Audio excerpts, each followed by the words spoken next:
It's brought to you by the Sony and the Powerade. What is it? It's the NBA segment on the SportsMax Zone. And for a record-tying 19th time in his already illustrious career, LeBron James has been named as an All-Star. King James, the overall top vote-getter, will captain one of the teams in Salt Lake City on February 19 against a selection led by seven-time All-Star Giannis Antetokounmpo. LeBron apart, the players voted to start from the West are Nikola Jokic, Zion Williamson, Steph Curry, and Luka Doncic.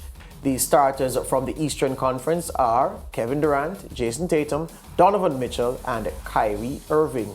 Now, before I go further, let me just say that. So when we say the East starters and the West starters, it doesn't mean that you're going to have East versus West. Remember that the NBA All-Star game is not like that anymore.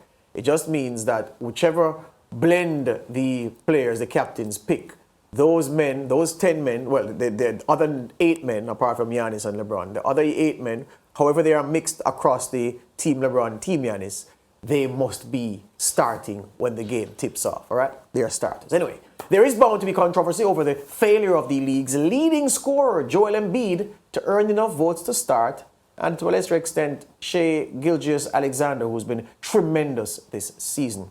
Joining us to talk about what the fans and the media may have gotten wrong or right in their selections is our NBA expert, Alister Albert. Alister, welcome.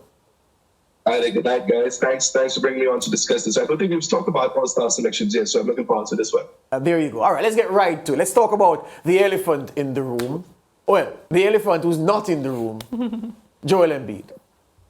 Yeah, Joel Embiid. Yeah, it's amazing. Yeah, I don't think it's happened very often that the person who's leading the league in scoring is not selected as an All-Star starter. But that's what happens, I suppose, when people are starting to look at, how many games you've played, across the time that, the season has been played. He's missed a couple of games due to injury. And I think a lot of people are just watching the Sixers as, they are a contender, but they're a little bit of an enigma. You don't really know what you'd expect from them. And though they're playing really well, I think they're second in the East right now, or second or third. I think people are probably just thinking that they're just not a very excitable pick, which will then lead to someone like Joel Embiid not being selected. Because remember, the starters' vote is really a popularity contest. 50% of the votes come from the fans. And if you see you're not considered like an exciting team, you're likely that, as being one of the best players on that team, probably get lesser votes. And I think that's kind of where that happened. What happened with him, I think most people are looking at Jason Tatum and be like, he should be there. But that's just kind of how the votes fell, and he kind of got the short end of the stick on the East there. But let's look at the East, the starters from the East again, and there's maybe another point to raise on top of what you've said about Joel Embiid, because if we look at the graphic of the East starters, so of course we have Kevin Durant starting from the East, we have Kyrie Irving starting from the East, we have Jason Tatum, we have Giannis, and we have KD and Donovan Mitchell. The question is, for those who say Joel Embiid's non-selection as a starter, not his non-selection because he will be an all-star, but not as a starter. In this East pool, whose place does he get? Well, yeah, in this East pool, I think that the questionable one there would be Tatum as a forward, because, of course, he would only be eligible for one of the forward spots. I don't think he'll be able to get it over Giannis. Giannis has played remarkable, and in his right has kind of been in those MVP talks really early on in the season. And Kevin Durant, we saw what he did with the Nets, bringing them up to the second seed in the East, coming from 13th. And, we know what Kevin Durant is. He's all-world and one of the most popular players around the world. I think the world vote as well in that regard is kind of affected Embiid in that way. Kevin Durant has been in the league for a little longer than Embiid. He has fans in China and everywhere. And once the Chinese will kind of pushes you, you get that. So I think that's what's happened with Embiid there. It's just popularity in that sort of way has kind of affected him. And of course, there's the player vote and the fan vote as well, and the media vote as well. Sorry. And I think he just came up short there, and that's why. Right. I want to keep it in the East and talk about Donovan Mitchell, of course, the way he has grown as a player and, of course, earned his spot. Yes, he did. Absolutely earned this spot. I think, we had earlier discussions early on in the season where, we discussed the Cavaliers. And, one of the things that I've said is he's come over from the Utah Jazz and he's come over to a team where you think sometimes there might be a little bit of, this assimilation slow down because, you try to ingratiate yourself with your team and your coaches and the city. And, the team, I think, have just jumped right behind him and allowed him to lead this squad to the heights that they are right now. And, they're doing remarkably well in the top 4 or 5 teams in the East, coming from a play-in spot last year. And, I think, he's just done really well. How many points he scored a couple of weeks ago? Was it 71 in a game? Yes. It's probably deserves some sort of all-star consideration. So, yeah, I have no kind of qualms about, him being selected. Kyrie, on the other hand, I think he's one that probably needed to be looked at. I think if I had the choice, I probably would have removed him from the starting lineup as well. Well, you talk about Kyrie. I have a problem with Zion Williamson being selected because of the number of games that he missed. So what's your take on him? Well, yeah, exactly that as well. Zion, I think, people are looking at him and being like, well, Anthony Davis, why he has he been there, but Anthony Davis as well has kind of lost a few games. But remember what Zion has done for this team. When he came in and was really healthy, he got this team and contributed to this team, and then ended up being first in the West for a couple of days, as it was a couple of weeks ago and everything. And the team has just grown in terms of confidence and excitement. People want to watch the Pelicans. People think that they could be a threat in the playoffs. And, Zion has well, not just him, Brandon Ingram, CJ McCollum, the coaching staff, the rest of the team, they've played superbly. And I think behind Zion, he's made this team very exciting. And again, we talk about a popularity contest. Everyone wants to see Zion dunk on somebody and kind of just go up and do his thing. So I think that's why he's probably in before AD and some other players, deserving players like Shai Gilgeous-Alexander and some others. Right, and as you're wearing your Lakers shirt, I'll give you another opportunity to talk about LeBron James, his 19th time as captain. The man has been doing it for long, and he's been doing it really well. Yeah, man.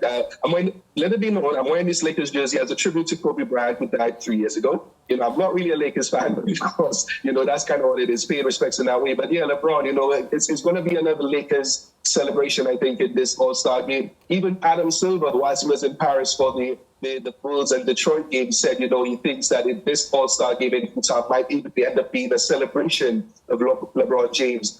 George said it really early on in the segments that, it's 19 times selected. He leads the league in history in All-Star selections. And even tying All-Star selections with Kareem Abdul-Jabbar, who is actually chasing for the scoring record. Kareem also got selected 19 times, but only played 18 games. He missed the game in 1973. So LeBron will be the only man ever in NBA history to have played actually 19 All-Star games in that regard. And it's crazy what he's doing. Like we've spoken about his scoring prowess and what he's been able to do as Anthony Davis is out. And popularity. We talk about popularity. The China voting, and numbers. He's a huge guy over there in China. Everyone, I think, synonymous who think about the NBA. And LeBron James is one of the players that you will think of as one of the faces, and he has been for some time. So credit to him for, again, longevity and pulling out 19 selections out of 20 seasons. That's crazy. Yeah, last one before we go. While you've been talking, I've been thinking about there's a way that I think that Embiid can still start for the East. Because, as you very well know, KD is injured. He's missed, 8 games already? I can't see him getting fit and playing in an All-Star game immediately after getting fit. That will not happen because you will win nothing from playing in the All-Star game. And right out of your injury, if you're going to go down again, it must be playing in a game that counts. So I see KD missing the All-Star game. He'll be there in Utah, but I see him missing the All-Star game. And I see Embiid getting a start in the East. Well, getting a start from the East as a result. What say you about that theory? Yeah, Adam Silver will have that decision to make if KD decides to sit out. I think there was a couple of days ago, there was a few things that came out, rumors, of course, that, KD might actually consider playing.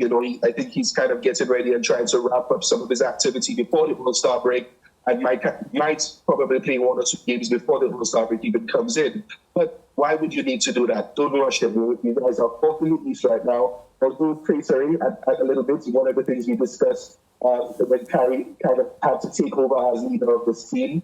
And maybe there might be a concern from a team perspective to try to keep their rankings and their standings up. Maybe Katie might have to come back.